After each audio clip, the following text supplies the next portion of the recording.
from our 7 Tasmania studios. Your nightly news with Peter Murphy begins now.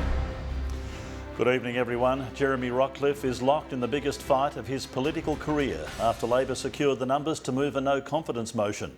But the Premier has hit back with an ultimatum of his own, saying he will seek an early election if the motion is carried. Here's state political reporter Anthony Dodd. Yesterday, he threatened to bring the Premier down. Today, the opposition leader made his move. The Premier of Tasmania does not have the confidence of the Labor Party. I look forward to the debate later on today.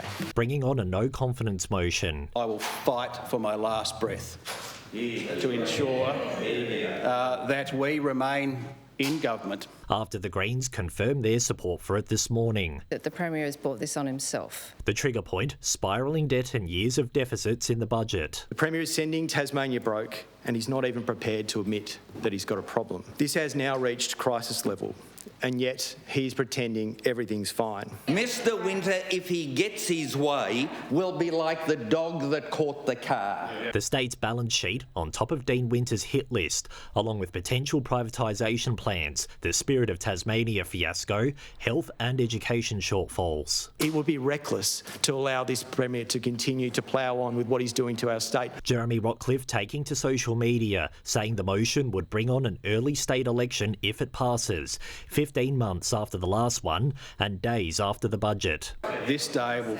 define you for the rest of your political career, where you are now will have the stigma as leader of being a wrecker.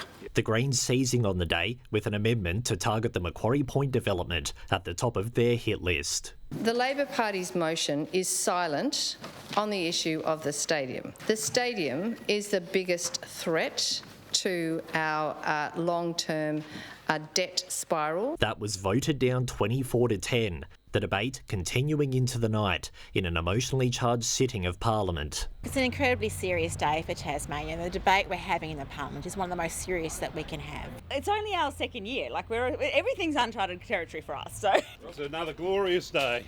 How are you feeling about it, Nick? And our man Anthony Dodd has spent the day witnessing all the heated political debate in Parliament, and he's still there now. Anthony, what can we expect Jeremy Rockcliffe's next move to be? It's set to be a long night here at Parliament House, Merv, as debate continues behind me into the no confidence motion. Now, it's important to stress this motion isn't against the government itself, but directly targets Jeremy Rockcliffe's leadership, and all signs point to it passing, leaving 3 options in play. The Premier could either follow through on asking the Governor to call an early election, call it quits and let someone else within the Liberal Party try and take the reins, or Labor could try and form a minority government. Again, this would involve the Governor, who is currently on leave. It could fall to the Lieutenant Governor, who is the Chief Justice of the Supreme Court. Either way, it would throw Tasmania's Parliament into uncertainty, with serious risks not only for the Liberals, but for Labor and the reputation of their leader Dean Winter, depending on how things unfold. But it's still very unclear on when we'll know the result of the vote on the no confidence motion and what will happen next, Merv. Yeah, well, I hope you've got a full thermos of coffee. It's got a long night ahead. And also the political uncertainty has also taken its toll on those fighting to realise Tasmania's AFL dream. With the Mac Point Stadium's impact on the state's finances front and centre, the thought that the Devils' future could hang in the balance moved one of its leaders to tears. An emotional Kath McCann lost for words. The work that this club is doing, can I just for a sec? Grappling with the potential downfall of the Devils. This club is powered by our future generations, by our kids and by our grandkids. It's an opportunity to bring this state together. The mascot, the members, the merch, all hanging in the balance of today's events in Parliament. The challenge is we don't know what Parliament will look like, and that adds a layer of complexity, but we have to play it as it lies. And they will decide what they want to do. For us, it's all eyes on the road. We continue to look forward to season 2028 for our men's and women's teams. But as the political gears grind, calls for unity grow louder before it's too late. Essentially means that the team is on the line. How does that make you feel? Sick. Yeah, I think we deserve it. This is our one and only chance. if we lose this licence, that someone else will take it. I mean, I love the team, but the trouble is I don't think we can afford the stadium. The proposed new stadium here at Macquarie Point is a key part of securing the AFL's 19th licence and has been championed by the Premier. But with his leadership now in question, so too is the deal between the AFL and the government. The reason the AFL was made it a condition is because it's necessary to meet the commercial and financial requirements of a club in the AFL. A team that could be sidelined before it even steps onto the field. I think that it is a sad day for Tasmania. Lily Thompson, 7 Tasmanian News. As the Premier has threatened, if the no confidence motion passes, Tasmanians could be heading back to the polls just a month after the federal election and weeks after parts of the state voted for new upper house members. A vote-weary public expressing mixed reactions as we face the possibility of a new leader and potentially a new government.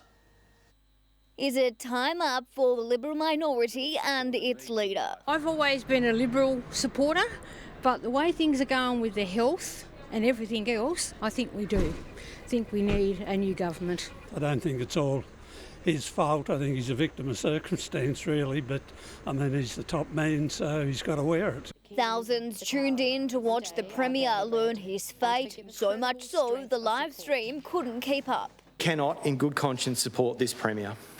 I'll never forgive my... With support fading fast, a snap election looms, but not everyone's on board. They should be there for the full term. Not real keen. I don't like voting at the best of times. I prefer that it's not compulsory. I really don't follow politics, couldn't care less. Polls are as a 5 minute in, 5 minute out. Jeremy Rockliff's fired off a ballot box ultimatum, but the Governor will have the final say. Only go to an election if there is no alternative in terms of being able to form a stable government.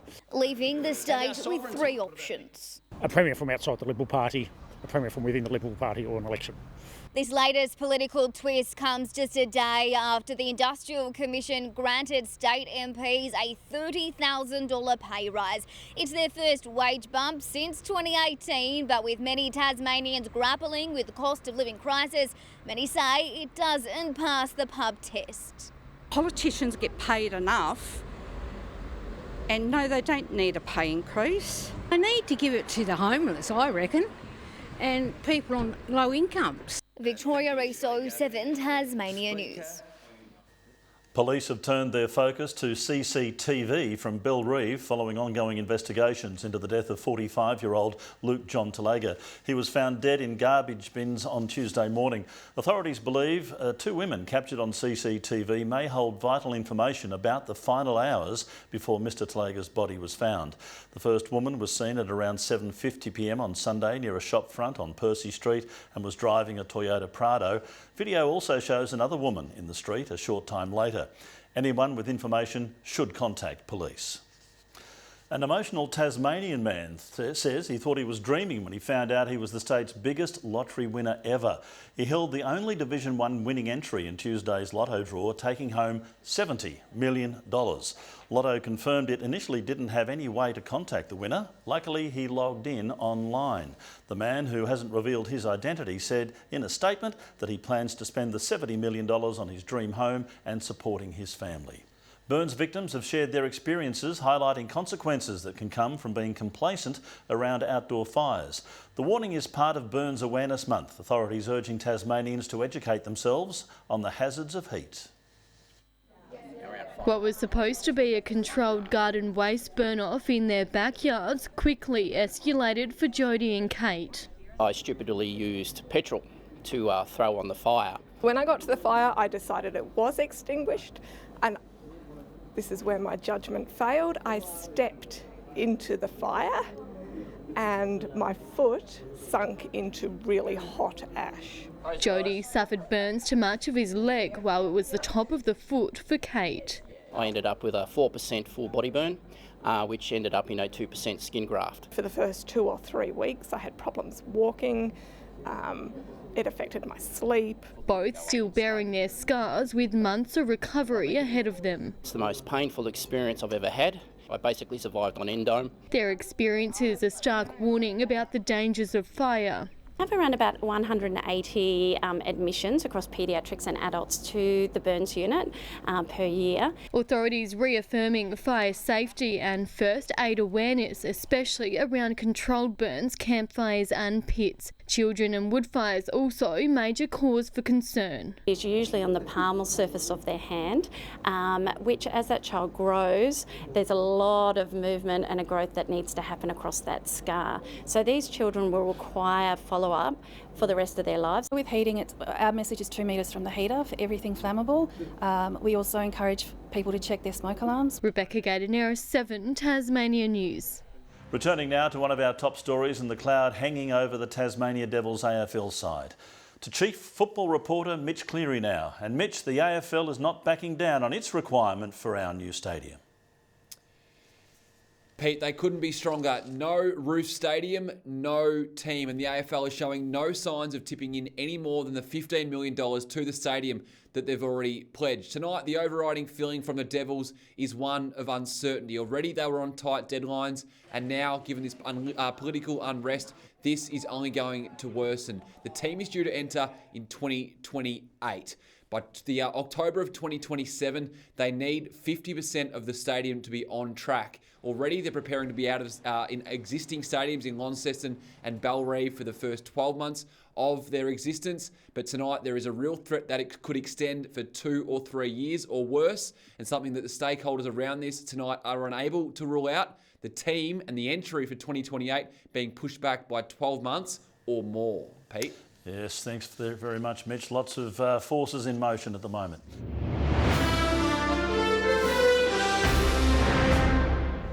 The long-awaited return of Tasmania's largest communal feast is almost upon us. 20,000 hungry foodies set to dine by candlelight each night. Stall holders at this year's winter feast plating up everything from wallaby wings to the muchly loved squiddly pops.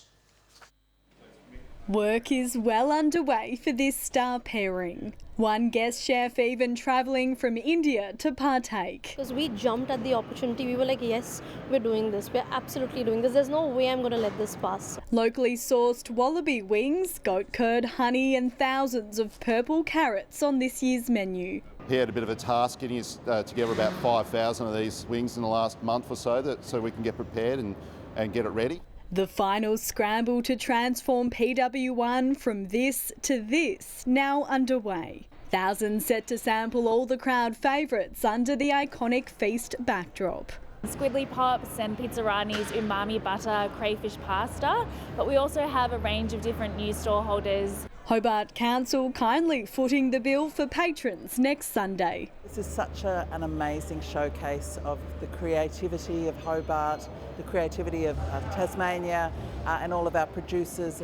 Visitor numbers at this year's Dark Mofo are expected to break records. Stallholders here bracing for 20,000 people through the gates of Winterfeast every night. Especially in the depths of winter, we're excited to see people have a chat and just, share the Dark Mofo love. It's going to be exciting.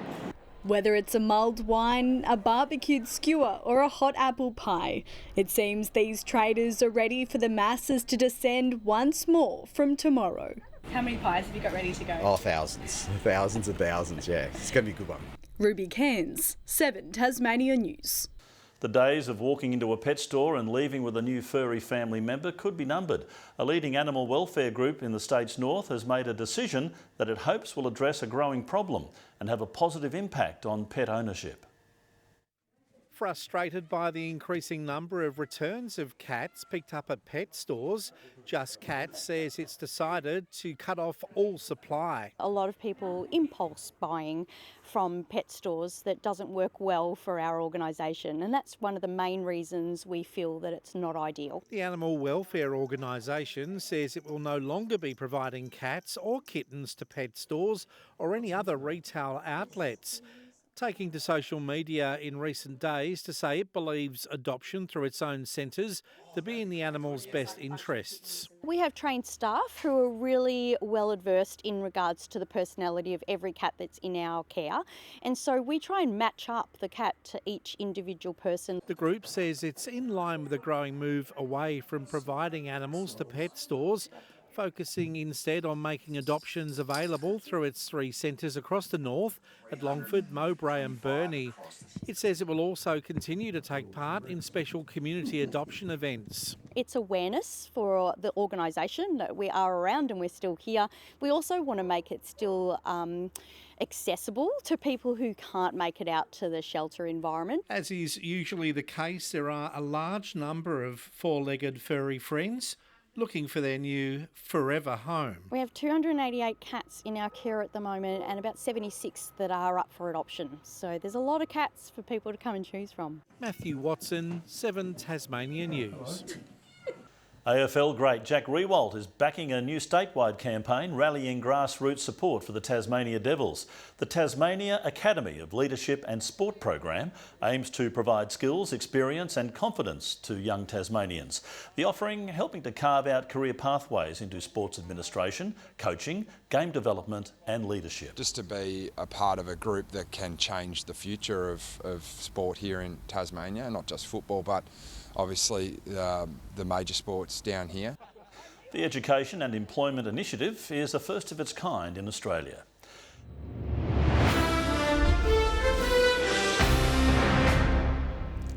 Rep footy is back this weekend and this time it's the SFL's first taste of the series. The women's side will dig into their squad depth to try and shut down a stacked Northwest team. We've got a lot of stars, so I think if we shut those stars down, I think we've got the squad to beat them as well. It's a similar story for the men who think their forward line and adaptive gameplay will give them the winning edge. Boys are willing to learn and work off each other, how to get the best out of the team and how we can play our best footy. The action-packed Saturday of footy starts at 12 at Dale Park. And he's our Big Bash Finals hero who led the Hurricanes to glory and now he's destined for the world stage.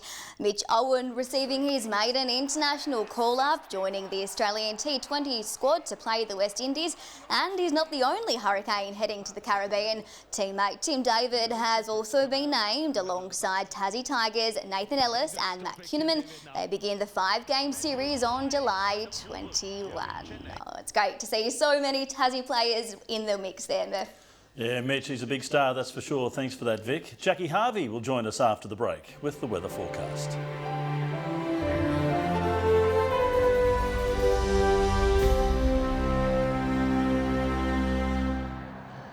Good evening. 14 was the state's top today across Devonport and Burnie, 13 in Launceston, Hobart, 12 degrees. 13 across Flinders Island and Smithton. Grove reached a high of 10 and 13 in Cressy. Broken cloud was seen across most of Tasmania today with mostly clear conditions about the far north coast. Further out, a frontal cloud band with embedded thunderstorms is seen moving up the north-east coast of New South Wales. Tomorrow, isolated showers are expected across the west of Tasmania with areas of morning frost and fog elsewhere. South-westerly winds tomorrow 10 to 15 knots, reaching 25 knots in the south and east. Swells up to 3 metres in the west and south and up to 1 metre in the north. A strong wind warning is current for the east coast. Tomorrow's forecast now, Hobart and Cygnet 13, cloudy in New Norfolk. In the north, morning frost in Launceston reaching 13, mostly sunny in Devonport after some morning frost, Campbelltown reaching 11 degrees.